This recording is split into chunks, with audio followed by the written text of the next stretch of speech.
অনেক খুশি। সামনে হচ্ছে এটা হাজি হোটেল বিরিয়ানির দোকান। আর আমরা এখন নিতে এসেছিলাম হাজি হোটেলে বিরিয়ানি। আর দুপুরে 3 প্লেট বিরিয়ানি নিতে এসেছিলাম। আর রিয়ান বাবুর জন্য এখন বলে দিয়েছি রিয়ান বাবুর সারপ্রাইজটা। তো তোমার জন্য কি নিতে এসেছিলাম দেখেছো? তুমি আজকে প্রাইভেট থেকে বাড়ি এসে আমাকে বলছো তোমার জন্য এত বড় আমি সারপ্রাইজ নিতে এসেছি। আর তুমি প্রাইভেট থেকে বাড়ি এসে বলছিলে, তাই তো চলো। আমি নিতে এসেছিলাম হাজি হোটেলের বিরিয়ানি। তো এখান থেকে 3 প্লেট বিরিয়ানি নিয়েছি, আর একটা লেগ পিস নিয়েছি, আর দুটো সলিড পিস নিয়েছি। তো এখানে ভাইয়া প্যাক করেছিল, মোট 3 প্লেট হয়। তো আজকে নিতে এসেছিলাম তো হাজি হোটেলে বিরিয়ানি নিতে। আর এখানে আছি সবসময়। রিয়ান বাবু এখানে দাঁড়িয়ে আছে। ওটা দাও, ওই পিসটা ভালো হবে। দেখো তোমার পছন্দ দেখে দাও, ঠিক আছে? বেশি ভালো হয়। 3 প্লেট নিয়ে নিয়েছি। দোকানে অনেক ভিড় ছিল আজকে দুপুরবেলা, জুম্মার বার।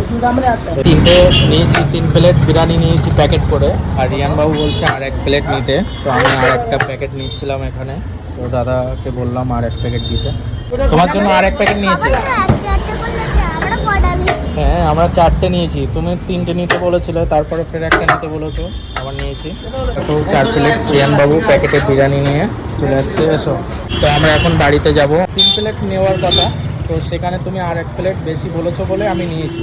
ঠিক আছে তো? খুশি তো তুমি? তো চলো। অনেক খুশি ছিলাম বিরিয়ানি হাড়োয়া থেকে। এখন আফরিনাকে রেডি করতে বলবো। এটা বিরিয়ানি নিয়ে এসছি, ওটা রেডি করো, আমরা সবাই মিলে খাওয়া হবে। তো রিয়ান বাবু এখন ঘরে গেছে।